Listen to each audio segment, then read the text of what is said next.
গল্পটার নাম হচ্ছে আল মুতাকাল্লিমাতু বিল কোরআন, মানে যে নারী সবসময় শুধু কোরআন দিয়ে কথা বলে। গল্পের নাম কি? যে নারী শুধু কি দিয়ে কথা বলে? কোরআন দিয়ে কথা বলে। হজ করে ফিরতেছেন, হঠাৎ দেখেন এক বৃদ্ধা মহিলা, বয়স্ক মহিলা চাদর গায়ে দিয়ে শুয়ে আছে। তো এটা অনেক বড় একটা কনভারসেশন, আমি কনভারসেশনটা আপনাদেরকে শোনাই। উনি কাছে গেলেন, যে সালাম দিলেন, আসসালামু আলাইকুম রাহমাতুল্লাহ। সালামের উত্তরে বৃদ্ধা মহিলা স্বাভাবিকভাবে উত্তর না দিয়ে একটা কোরআনের আয়াত তেলাওয়াত করলেন।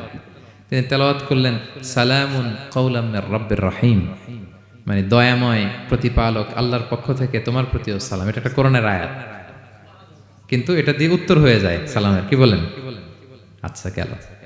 এবার আব্দুল্লাহ ইবনে মুবারক জিজ্ঞেস করলেন, মাযা তাসনাঈনা ফি হাযাল মাকান, এখানে কি করেন আপনি? কি করতেছেন একা একা? এই প্রশ্নের উত্তরও ভদ্রমহিলা একটা কোরআনের আয়াত তেলাওয়াত করে দিলেন। উনি তেলাওয়াত করলেন, ওমাই ইউদলিল ফালা হাদিয়া লাহ, মানে আল্লাহ যার পথ ভুলায় দেয় তার পথ দেখানোর কেউ নাই। মানে বুঝাইতে চাইলেন আমি পথ হারাই ফেলছি। কি বুঝাইতে চাইলেন? পথ হারাই ফেলছি, মানে উনি এমন ভাবে কোরআনের আয়াত চুজ করে যাতে উত্তর হয়ে যায়। তো এবার উনি জিজ্ঞেস করলেন, আইনা তুরিদিন, তো পথ হারাই ফেলছেন তো বুঝলাম, আয়াত থেকে এটা বোঝা যায়, তো আপনি কোথায় যাচ্ছেন? ডেস্টিনেশন কোথায়? উনি আবার একটা আয়াত তেলাওয়াত করলেন, সুবহানাল্লাযী আসরা বিআবদিহি লাইলাম মিনাল মাসজিদিল হারামি ইলাল মাসজিদিল আকসা।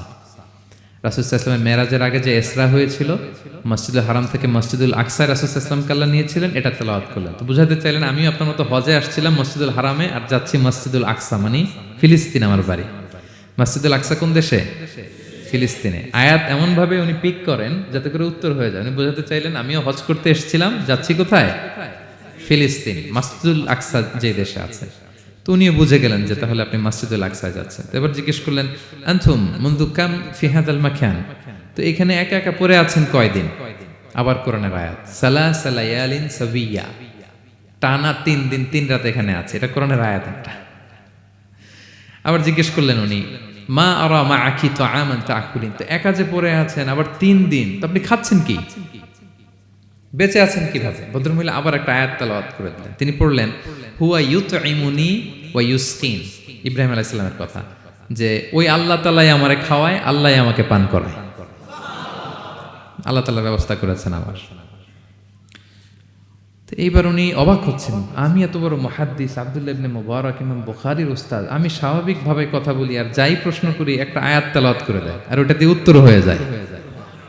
কি মহিলার সন্ধান পেলাম? তো উনি বলতেছে, ফাবি আইয়ি শাইইন তাতাওয়াদ্দাইন, 3 দিন যে এখানে আছেন মরুভূমির বালুর মধ্যে, ওযু করেন কিভাবে? উনি আবার একটা আয়াত তেলাওয়াত করলেন, ফা ইন লাম তাজিদু মাআন ফাতায়াম্মামু সাঈদান তাইয়্যিবা, না আল্লাহ আয়াতে বলেছেন যদি তোমরা পানি না পাও পবিত্র মাটি দিয়ে তায়াম্মুম করে নিও। তো বুঝাতে চাইলেন পানি নাই তো কি হয়েছে, বালু তো আমি তায়াম্মুম করে নাও করি। আল্লাহু আকবার। এবার উনি বললেন, ইন্না মাইয়া তাআমান আলা তাকুলিন, আমার ব্যাগে তো কিছু খাবার আছে, আপনি কিছু খাবেন? আবার কোরআনের আয়াত, সুম্মা আতিম্মু সিয়ামা ইলাল লাইল, আল্লাহ এক আয়াতে বলেছেন তোমরা রোজা ফজর থেকে শুরু করে সন্ধ্যা পর্যন্ত পূর্ণ করো। তো বুঝালেন আমি রোজা রাখছি। কি বুঝালেন? রোজা রেখেছি।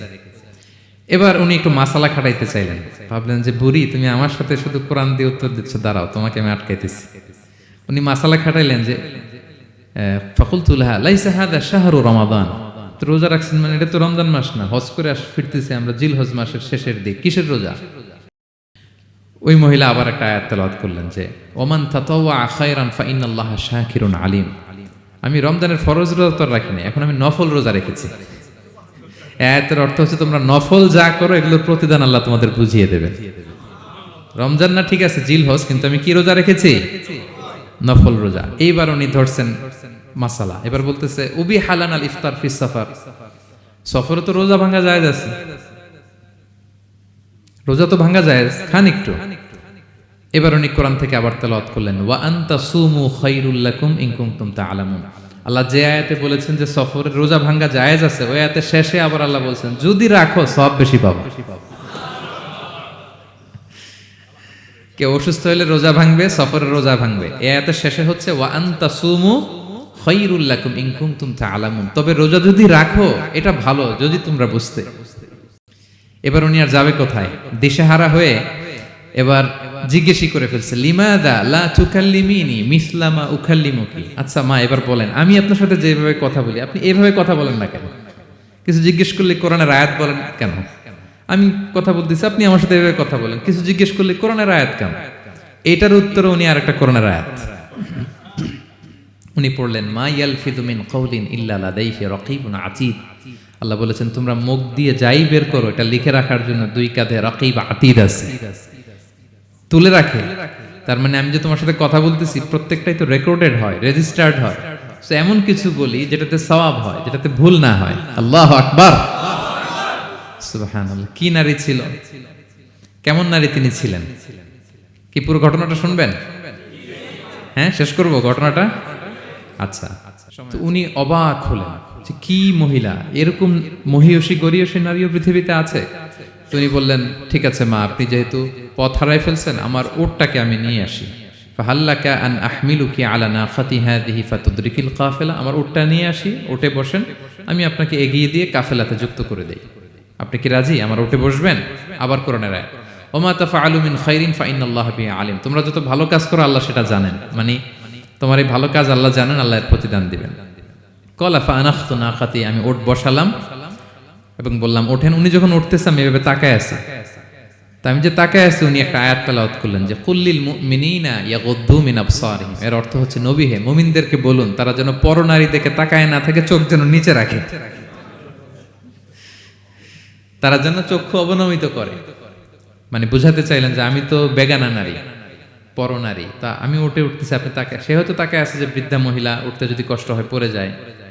তো উনি যখন দেখতেছেন তাকায় আছে, উনি বলতেছে কুল্লিল মুমিনিনা ইয়াগুদ্দু মিন আবসারিহিম। নবী হে, বলুন বিশ্বাসীদের তারা যেন চোখ নিচের দিকে করে রাখে। তো উনি লজ্জা পেয়ে গেলেন। ফাগাদাততু বাসারি, আমি লজ্জায় চোখ নামালাম। এরপর আমি বললাম ইরকাবি ওয়াকাদ আকালতু নাকাতি, ওঠেন। আমি আবার ওটের রশি ধরে টানতে আরম্ভ করলেন। ভদ্রমহিলা উঠেই আবার কোরআনের আয়াত পড়লেন, যেটা আমরা গাড়িতে বা কোনো বাহনে উঠলে পড়ি। তিনি পড়তে আরম্ভ করলেন, সুবহানাল্লাযী সাখখারা লানা হাযা ওয়া মা কুন্না লাহু মুকরিনিন ওয়া ইন্না ইলা রাব্বিনা লামুনকালিবুন। প্রশংসা সে আল্লাহর, যে আল্লাহ এই বাহনকে আমাদের জন্য বশীভূত করে দিয়েছেন। তিনি বশীভূত না করলে আমরা তো এটাকে বশীভূত করতে পারতাম না। আপনারা যখন গাড়ি স্টার্ট দিবেন এই দোয়াটা পড়েন তো আপনারা? গাড়ি স্টার্ট দিলে, বিমানে উঠলে, ঘোড়ায় উঠলে, যে কোনো বাহনে উঠলে এটা পড়তে হয়, কোরআনের আয়াত।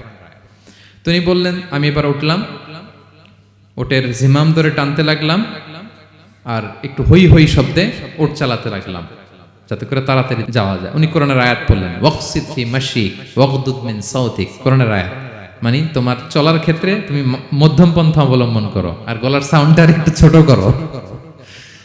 এটা কিন্তু লোকমান হাকিম তার ছেলেকে বলেছিলেন যে বাবা, তুমি যখন হাঁটবে মধ্যম পন্থায় হাঁটবে, আর শাউট করবে না, নয়েজ করবে না, কণ্ঠটাকে নিচু করবে। এই আয়াতটা উনি পড়ে দিলেন। মানে বুঝাতে চাইলেন, আপনি হাজি মানুষ, হজ করে আসছেন, এইভাবে যাচ্ছেন কেন?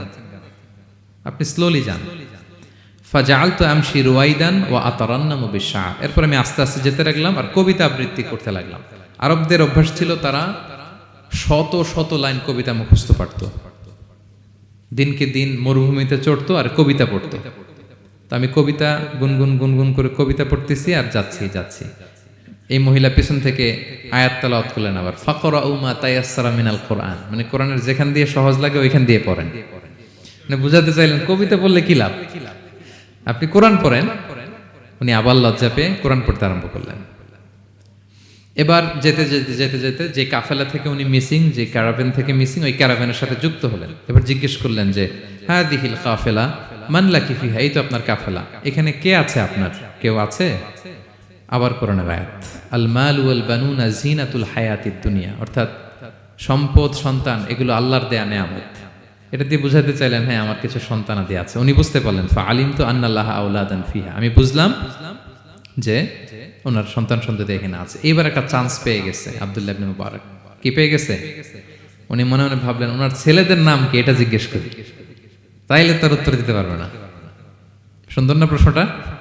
এবার উনি বলতেছে, ফাকুলতু লাহা মা আসমাউ আওলাদিক, মা এবার একটু বলেন তো আপনার ছেলেগুলোর নাম কি? কি জিজ্ঞেস করলেন?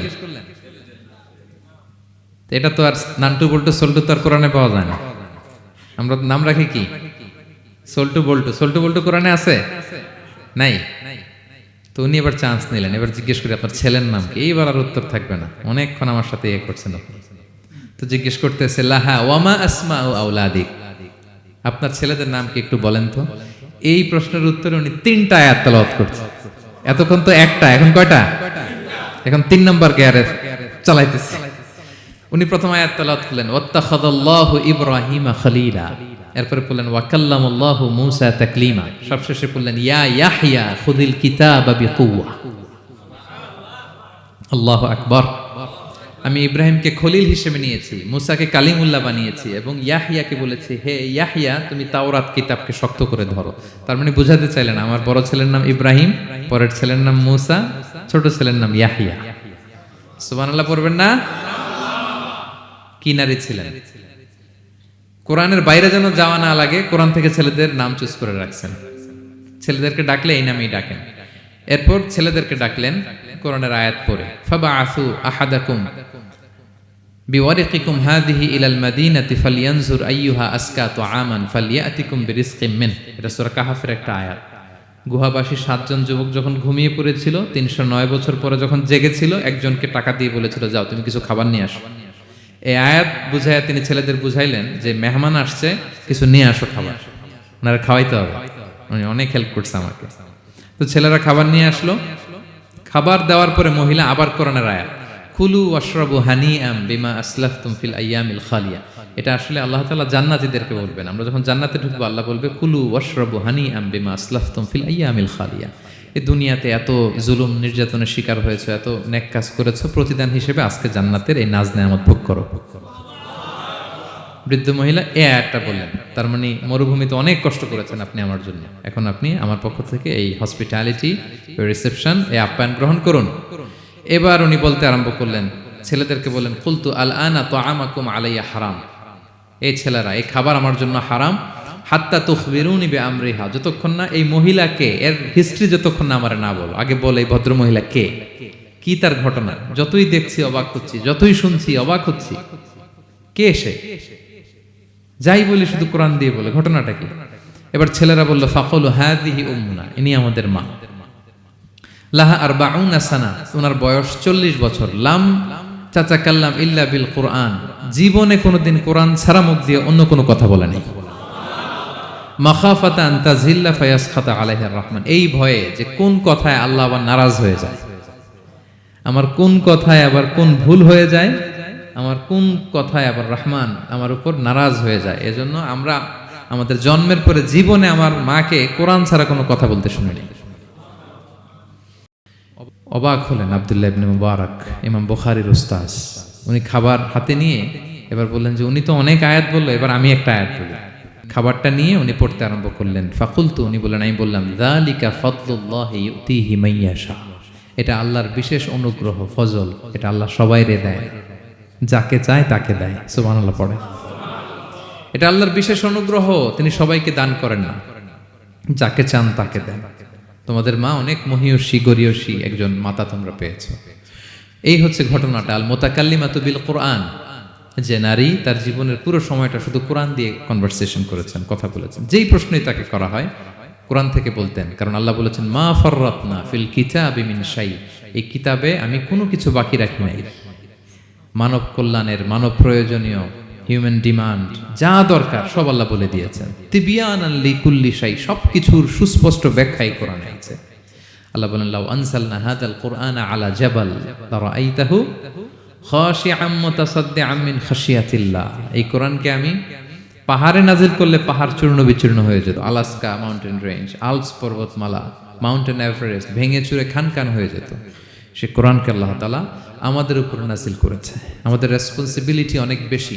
আজকে আমি কতগুলো কোরআনের আয়াত তেলাওয়াত করছি, কেউ কি গুনতে পারবেন? শত শত কোরআনের আয়াত তেলাওয়াত করেছি, কারণ কোরআন নিজেই নিজের পরিচয় দিতে সক্ষম, কারো লাগে না। কোরআন নিজেই বলতে পারে, যেই প্রশ্ন আপনি ছুড়ে দিবেন কোরআন নিজেই আনসার করে দিবে, নিজে আপনাকে অ্যাড্রেস করবে, নিজে আপনার সমাধান হাজির করবে। সো এই মহাবিশ্বের মহাবিশ্বয় মহাগ্রন্থ আল কোরআনকে আল্লাহ তাআলা এই মাসে নাজিল করেছেন, যেই মাস আমরা কাটাচ্ছি। আল্লাহ বলেন শাহরু রমাদানাল্লাযী উনজিলা ফীহিল কুরআন, এই রমাদান মাসে আমি এই কোরআনকে নাজিল করেছি। কোরআন নাজিলের মাস। আজকের এই কায়েত ফাউন্ডেশনের ইফতার প্রোগ্রাম তখনই সার্থক হবে যখন আমরা নিজেদের সাথে নিজেরা এই কমিটমেন্ট করব, এই প্রত্যয় ব্যক্ত করব যে আমি কোরআন শুদ্ধভাবে পড়তে চাই। এই কোরআনকে আমি বুঝতে চাই, এই কোরআনকে আমি হৃদয়ে ধারণ করতে চাই, আমি তাদাব্বুরে কোরআন করতে চাই, কোরআনে কি মেসেজ আল্লাহ দিল এটা আমি জানতে চাই। কি ভাইয়েরা, আমরা জানতে চাই কি চাই না? যারা আমরা কোরআন শুদ্ধ করে পড়তে পারি না, আমরা যেন তার তীরের সাথে তাজবিদের সাথে কোরআন তেলাওয়াতটা শিখে নেই। রাজি আছেন তো? যে যে এলাকায় থাকেন ওই এলাকার সুরাউতে, ওই এলাকার ইমাম সাহেবের সাথে একটা ছোট্ট গ্রুপ করে আপনারা কোরআন শিক্ষার আসর করবেন। সন্ধ্যাকালীন কোরআন শিক্ষার আসর, বয়স্কদের কোরআন শিক্ষার আসর। লজ্জা নেই, বাঁচতে হলে জানতে হবে, বাঁচতে হলে জানতে হবে। যারা শুদ্ধ করে পড়তে জানি তারা যেন নিয়মিত কোরআনের অর্থ পড়ি। এখন অনেক কোরআনের অ্যাপস পাওয়া যায়, আপনি অর্থ পাবেন, তাফসির পাবেন, অ্যাক্সেসটা অনেক সহজ হয়ে গেছে, বড্ড সহজ। No excuse will be granted that day. সেদিন কোনো অজুহাত আপনি দিতে পারবেন না আল্লাহর কাছে যে আল্লাহ এই কারণে পারি নাই। আল্লাহ বলবে মালয়েশিয়া এসে তো ভাসাম লাইও শিখে ফেলছে, তো ভাসাম লাইও পারো, কোরআন পারো না কেন? IELTS করে ইংরেজিতে পটু, ইংরেজি পারো, আরবি পারো না কেন? সব পারো, এটা পারো না কেন? কোনো এক্সকিউজ আল্লাহ গ্রহণ করবেন না। আমাদেরকে কোরআন বুঝতে হবে, আমাদেরকে কোরআন জানতে হবে। কোরআনকে আল্লাহ তাআলা সহজ করেছেন। আল্লাহ বলেছেন ওয়ালাকাদ ইয়াসসারনাল কুরআনা লিযিকর ফাহাল মিন মুদ্দাকির। কে আছে কোরআন শিখবে? কোরআনকে আমি সহজ করেছি। আমরা যেন কোরআন শিখি, কোরআনের অনুবাদ পড়ি, কোরআনের তাফসির পড়ি। আল্লাহ তাআলা আমাদের যে মেসেজ বা বার্তা দিতে চেয়েছেন সেটা যেন আমরা হৃদয়ঙ্গম করি। আল্লাহ তাআলা বলেন আফালা ইয়াতাদাব্বারুনাল কুরআন আম আলা কুলুবিন আকফালুহা। ওরা কি কোরআন নিয়ে তাদাব্বুর করবে না, চিন্তা গবেষণা করবে না, একটু চিন্তাশীল হবে না? নাকি ওদের অন্তরের মধ্যে তালায় ঝং ধরে গিয়েছে? সো আমাদের এই দীর্ঘদিনের জং ধরে যাওয়া তালা খোলার জন্য আল্লাহ তাআলা রিমাইন্ডার হিসেবে রমাদান আমাদেরকে পাঠিয়েছেন, কোরআনের মাস। আমরা যেন কোরআনের মাসে কোরআনের সাথে নিজেদের সম্পর্ককে গড়ে তুলি, আমরা যেন কোরআনময় করে তুলি আমাদের এবারের রমাদান। আমি আমার ভেরিফাইড পেজ থেকে, ভেরিফাইড ইউটিউব চ্যানেল থেকে কোরআনের একটা লাইভ সিরিজ করি, সূরাতুন নূর। সূরাতুন নূরের 2টি পর্ব আমরা করেছি, আরও 2টি পর্ব, এগুলো আপনারা শুনবেন। কোরআনের প্রোগ্রামগুলোতে আসবেন, কোরআনের আসরগুলোতে জানবেন।